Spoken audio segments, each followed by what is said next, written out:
Here we are at Good Morning Gloucester HQ. Who am I speaking with? Mark Henderson. Mark Henderson, studio manager for John Sarkin. That's right. Why don't you give us what's happened in the last couple weeks to bring us to current? All right. So, as many of you know, the artist John Sarkin, he's almost a fixture on the west end of Main Street across from Cafe Sicilia. Outsider artist, and he passed away recently, July 19th in the morning. He died peacefully in his studio and sitting in his favorite chair. You know, can't really ask for much more than that. Kind of sucks for the rest of us, but I think John's at peace and I think he's comfortable. Yeah. It's surrounded by probably piles and piles and piles of art. Yes. Yeah. He can be as messy as he wants now. Yeah. And, surround himself with his art, hang it on the walls, put it on the ceiling. That was a big thing there. And, just all over the floor. So how were you involved in John's life? First of all, John, at least in this area, was my closest friend. We spent pretty much the better part of every day together, either on the phone or in person at his studio talking about his business and things like that. I was called in to help him. He asked me how to turn art into money.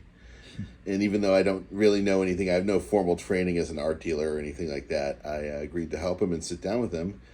And I think over the last 5 or 6 years, we accomplished quite a bit.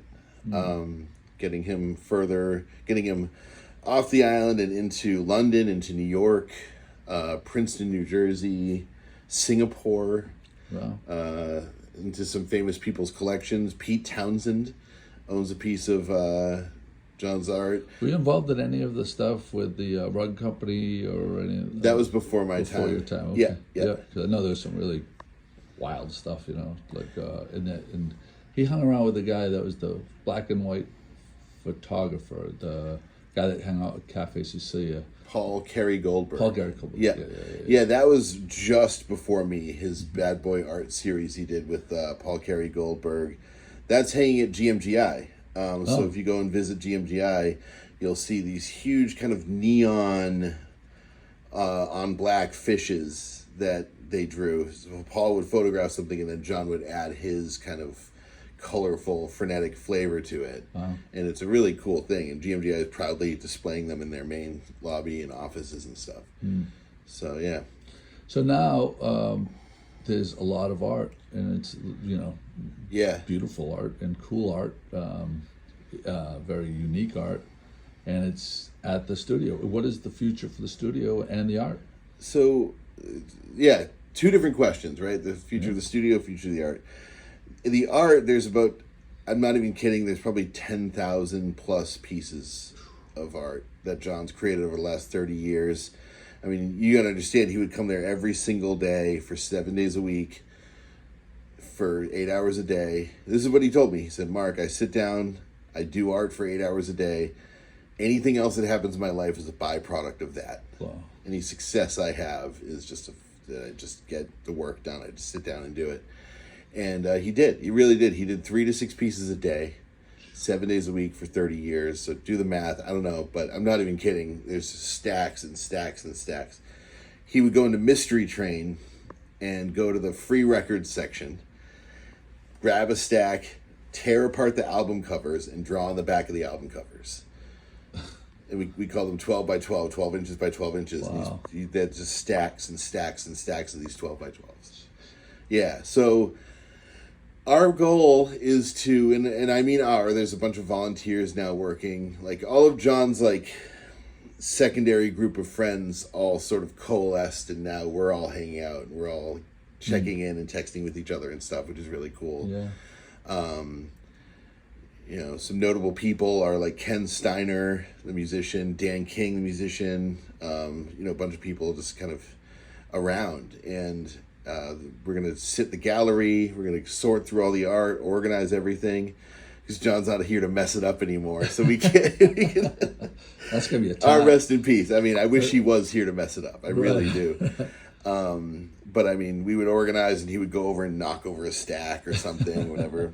John was a stroke survivor, if you didn't know. That was one of his main, really, traits, one of his defining features. And he walked with a cane.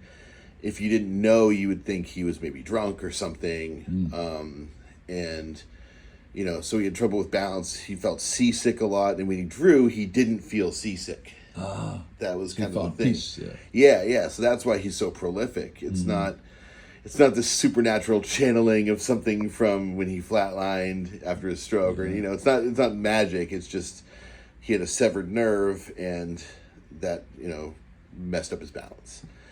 But man, did he get good at drawing. I mean, towards the end, these things look like postage stamps, just gorgeous, you know, pieces that are all cross-hatched and right to the edge, bleeding right to the edge of everything. Anyway, so that's our goal, is to basically get rid of all the art.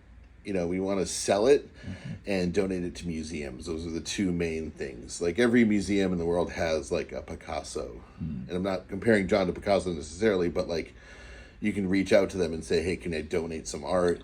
Right. Here's the notoriety of this artist. This is why I think it's relevant to the museum's collection. And otherwise, just selling art online.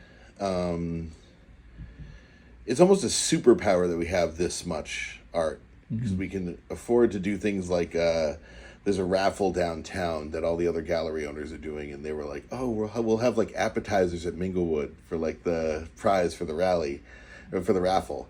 And I was like, no, we're going to give you a piece of fine art if you win the raffle. You know, you get one of these 12 by 12s, because we could just kind of dole them out. Not that they're not worth anything. They're worth, you know, $400 to $1,600 on the market. Yeah. But yeah. So anyway, and then the studio, I want to keep it open as a community space. I think it's a really important place, that open door in his studio where anybody could kind of come in and out. You know, all the weirdos and misfits in town all kind of gathered there, myself included, and it was just great. We called it like the barber shop. Yeah. You know, this is kind of the social place. And it would kill me to see it turn into, no offense to anybody, but like a mortgage company or a financial services company or something like that. This things kind of are like urban blight in a way, and I want to keep the character there, and I want to have that open. So, you know, we've agreed to take over the rent, and we're going to move forward from there. Yeah. Well, hopefully that works out. You know, I think that it's admirable charge you guys have, and hopefully, you know, there's people that'll support it. Is our website is active still? Yep, johnsarkin.com. And we have a Patreon as well that we're asking people in the community to sort of consider contributing to. There's tiers as low as $3 a month, and that will go directly to studio expenses, and also partly to support his family too. Yeah. You know, that was their main source of income was John's art. And if you know anything about selling art, you know that it's, you know, it can be dry for 4 months in a row, and then you make a ton of money. Yeah.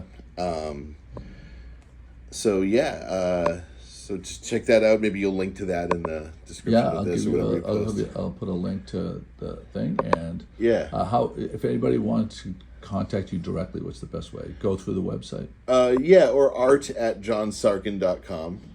Okay, that's a great thing. But how did you know John, by the way? Early on, you know, the blog is almost 18 years old now. You know, I was downtown all the time, and met him, and, you know, did a lot of videos when he was with Gus, doing the Guster stuff, and